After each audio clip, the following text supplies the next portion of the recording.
Well, yeah, it's small to us because we're used to doing a little bit more mileage. I don't even think this is a mile.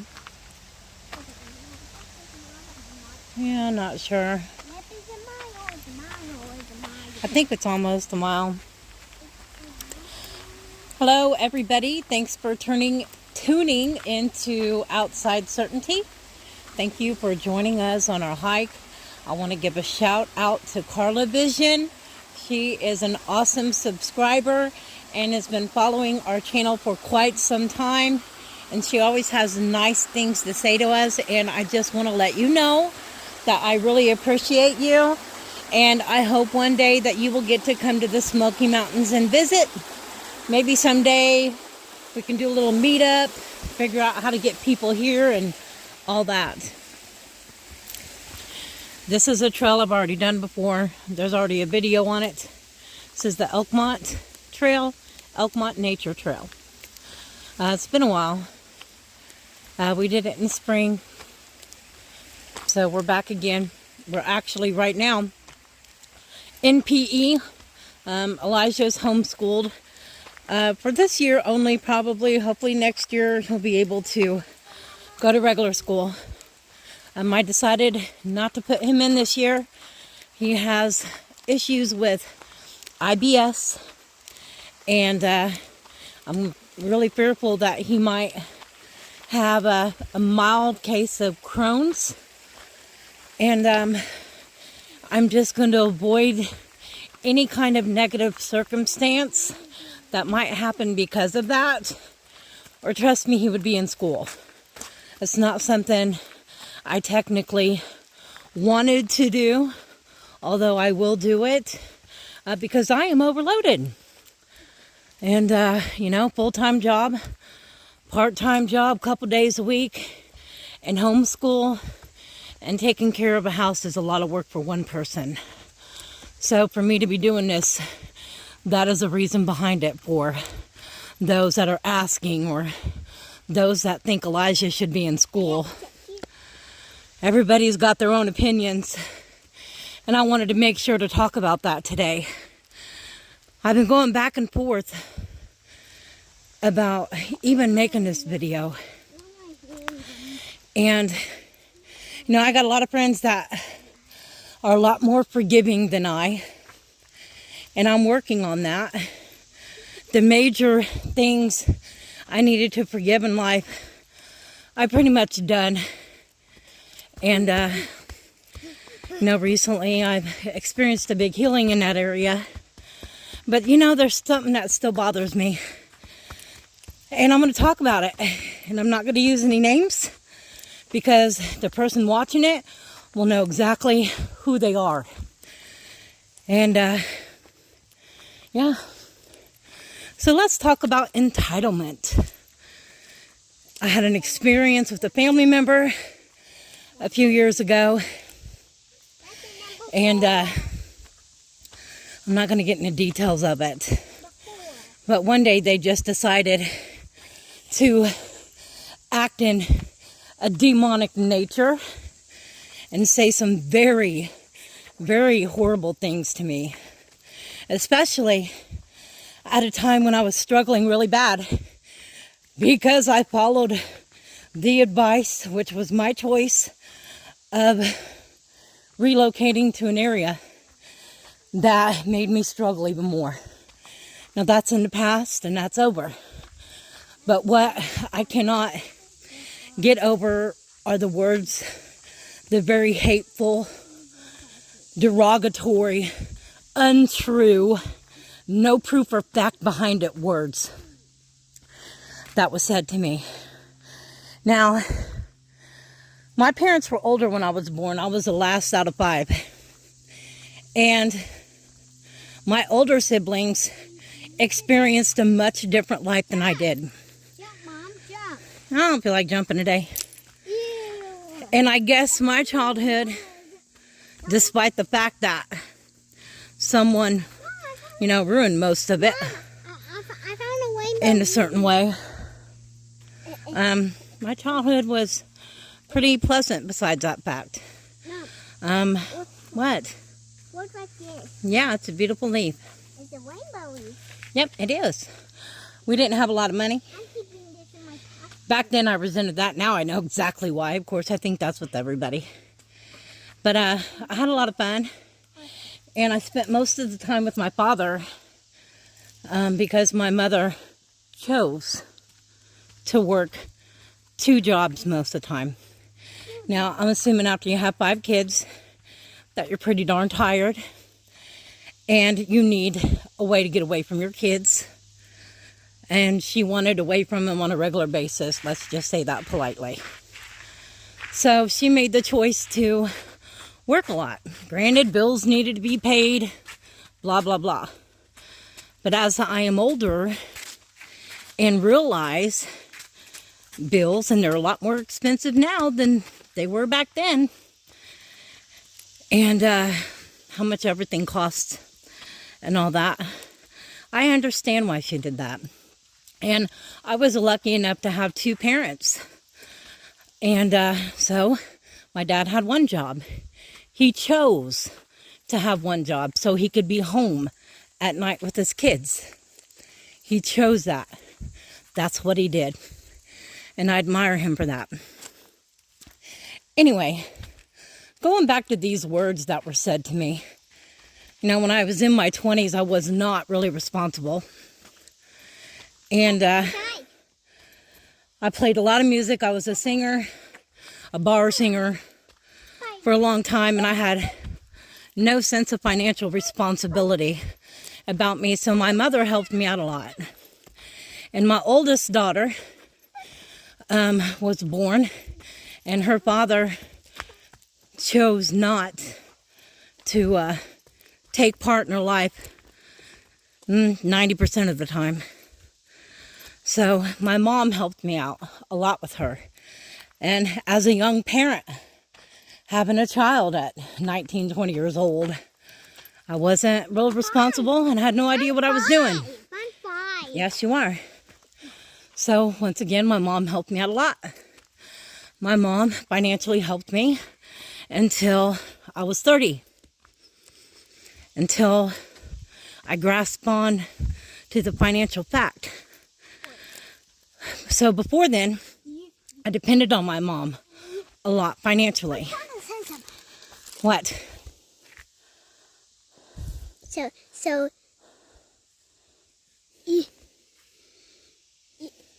see it? Just go.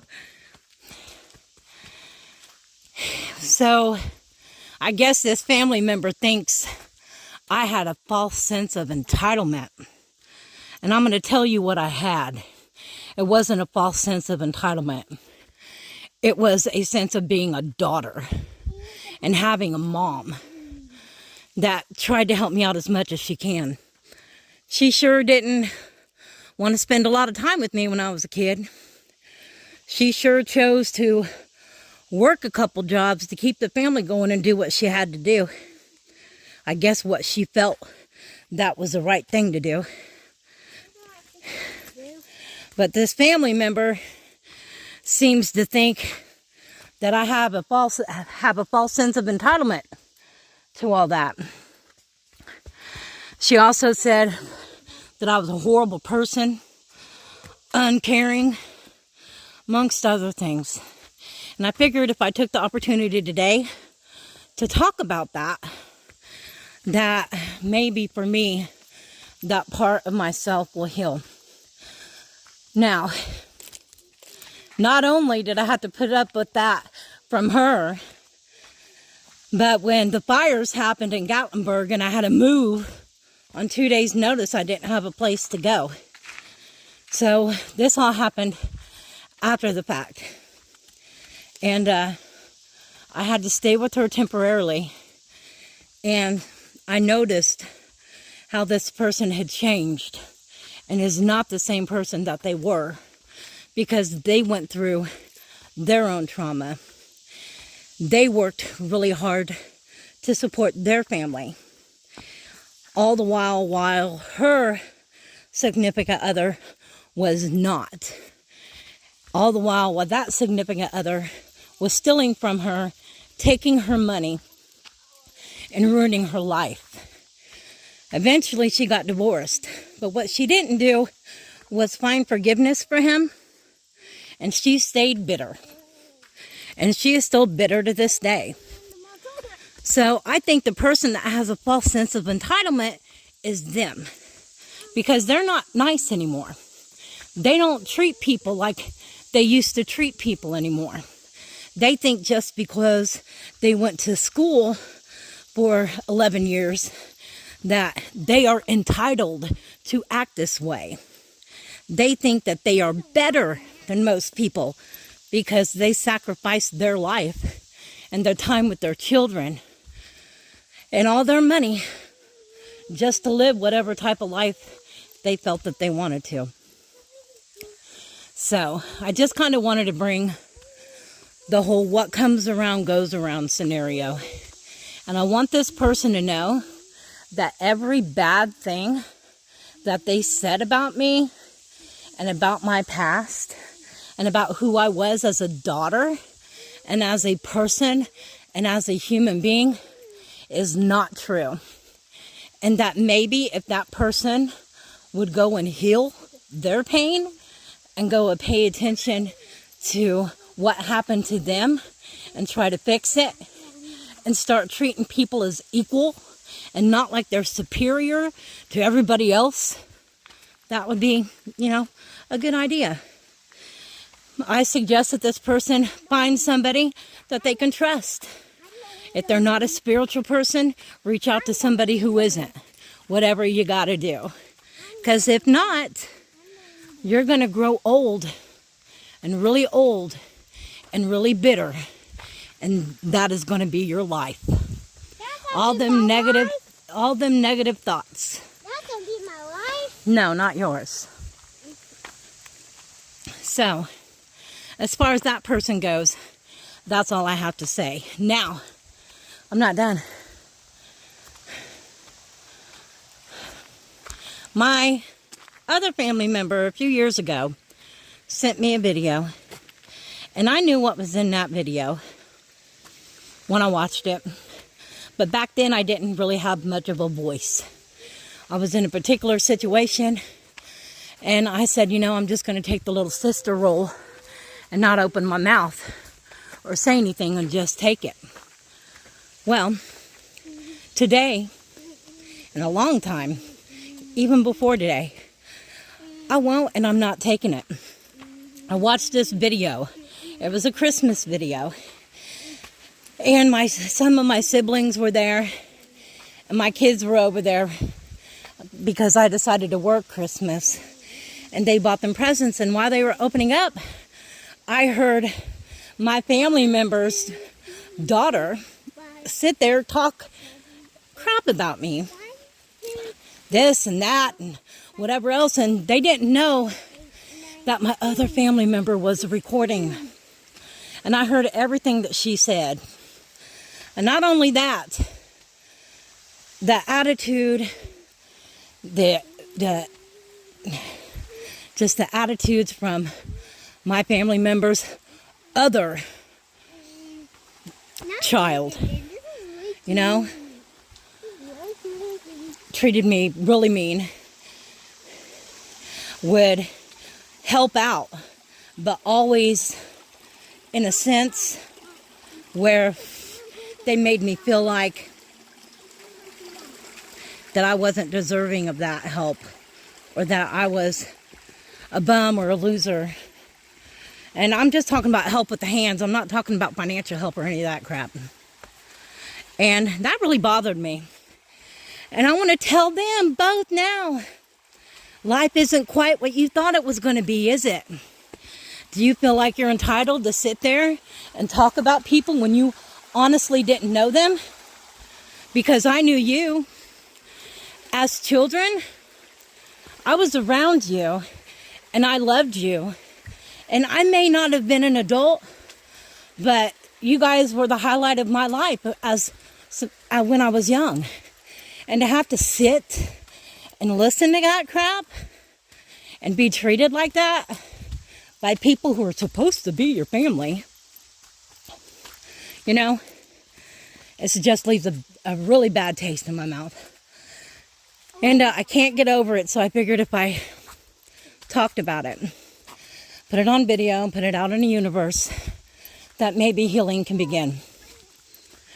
Now, I can... What is that? What? That. Looks like a piece of wood. No, that. This? Yeah. What is that? I have no idea. It looks like berries. No, it's not berries, it's poop. Okay, maybe it's deer poop? I don't know. It's probably deer poop, or it's a bird poop. Even though I'm making an effort to forgive and forget on that part, what bothers me the most is that I will never have a relationship with these people, because now I have to keep boundaries up. Because since it's something that has happened over and over and over and over again, it just goes to show that I can't keep them people in my life, because they're so damn bored that they got to sit and talk about other people instead of focusing on their own problems and their own issues and trying to reach their own personal goals. So that really sucks, but it is what it is. And what I have found is that I have found family and non-biological members. Now, my friend Pam and my friend Mel, they passed away, so they're no longer here. They're with me quite frequently, though. My friend Eleanor, she's like a sister to me, and she loves me very much. Not only that, she loves my kids, and my kids love her. And she's just been really great to me, and I'm really thankful for her. And I'm really glad that she's in my life.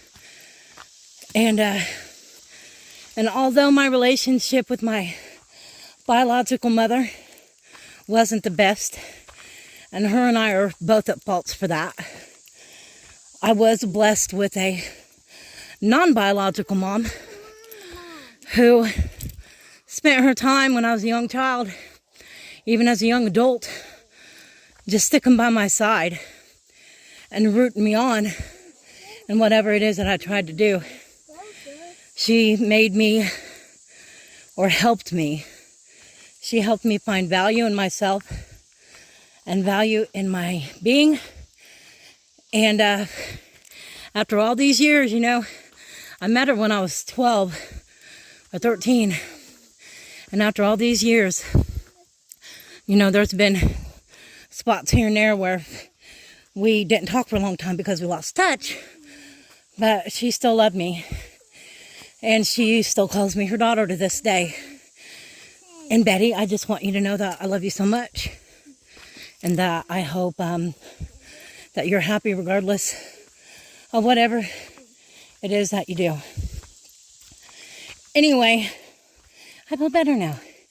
I just wanted to put this out there to the universe, because I'm not going to tell this to these people's faces, mainly because I don't have the opportunity to, and I'm not going to take down that boundary. But I have forgave them all. I have forgiven them all for being assholes, pretty much, and for kicking me when I was down, and for trying and having the intent to make me feel like a worthless piece of shit human being, because that's how they feel about themselves. Yeah, pretty much that's why people do it. I'm not a perfect human. Ask my closest friends. I'm not very forgiving, although I'm getting better at it. And I can have an attitude problem when you attack me verbally or in any other way, or the people that I love and care about. I will fight for them, whether they like it or not. And I will fight for myself, because if not me, then who? You know? This world is not the best of places anymore, but everything lies within our own perception. And we're almost done. And in order to complete, you know, your world and create love and happiness in your world, you have to change your perception. So I took it upon myself to change mine. And I may not have $1 million, but me and my kids are very happy.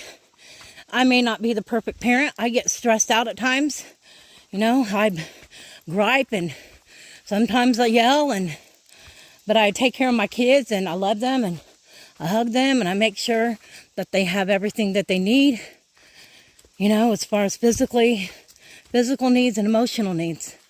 And they love me. And they tell me all the time, I love you too, Bubba. And they tell me all the time that I'm the best mom ever. You're the best mom ever, Mama. Thank you, baby boy. And that's what I'm going to stick with. So for all of you out there who are struggling with vindictive, ill-favored family members and dwelling over it, don't.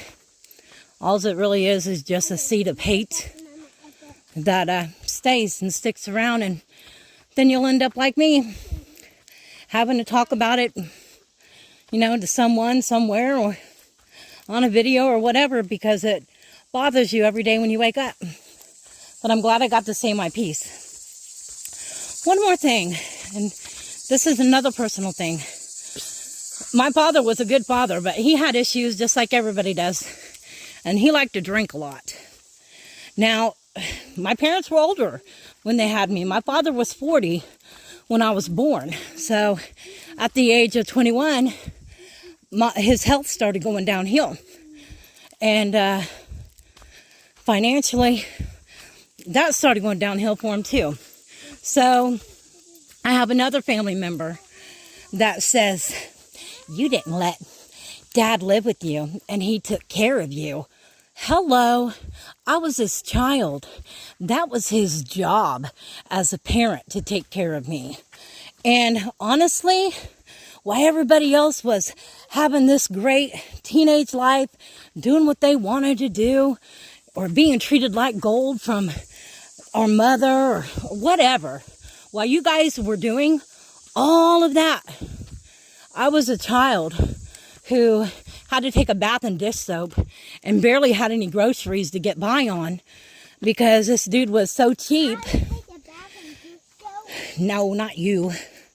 Because my father was really cheap and that was just the way he was. No, not you. And he wasn't very loving and he was grouchy all the time.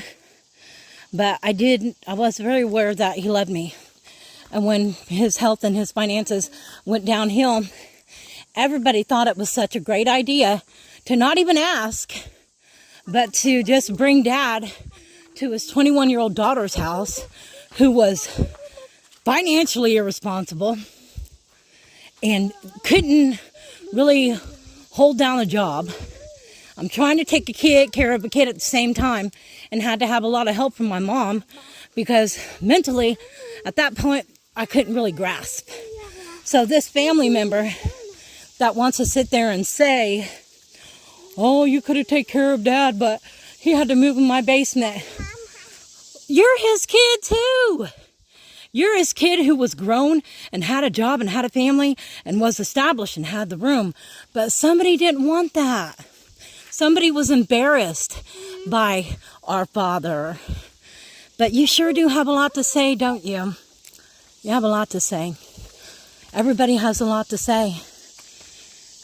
Why don't you all dig to the root of everything? It's called cocoon. Fix it. Dig in there and fix your stuff. Because life is short and everybody's getting older. And by the looks of it, everybody's just going to die. Shriveled up, either hiding somewhere or griping, being miserable about their job, or thinking they're more superior than other people, or because of an education, or, you know, go off the rocker a little bit mentally and spiritually because life got really hard and nobody can handle it, and sometimes you just kind of snap like that. And I'm not talking about myself there. So this last part, I'm going to spend time talking about what I am instead of speaking about all these things that I'm not, that everybody has, the temptation to say, thinking that I didn't hear or wouldn't know or don't remember or whatnot. I am a child of God. I am always loved by God. I am a great parent and a great human. I am strong, super strong, a lot stronger than a lot of other people, I know. I have a limitless amount of courage. And I know how to survive. And I'm smart. And I know what it takes to be a parent.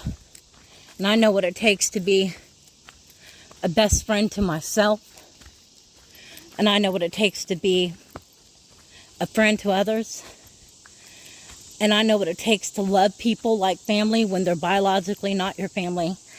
And that's the biggest gift that I honestly think God could give anybody. And just because I decided to go to school for only, 4 years and walk out of there with a 2-year degree because I was a single parent going to college and, decided that it wasn't for me, doesn't mean that I am less than you or anybody else on this earth. We are all equal. And all this material shit floating around and all this money, credit cards and blah, blah, blah, it's all bullshit. That is not real wealth. And real wealth is having enjoyment in life and living life to the fullest. And we're almost done with this trail, I think. I don't remember these stairs. So I am going to close out of here. I have said what I needed to say. And I know darn well that everybody that needs to hear it is going to listen because they're so freaking nosy that they can't help themselves. And, yeah. Have a great day, people.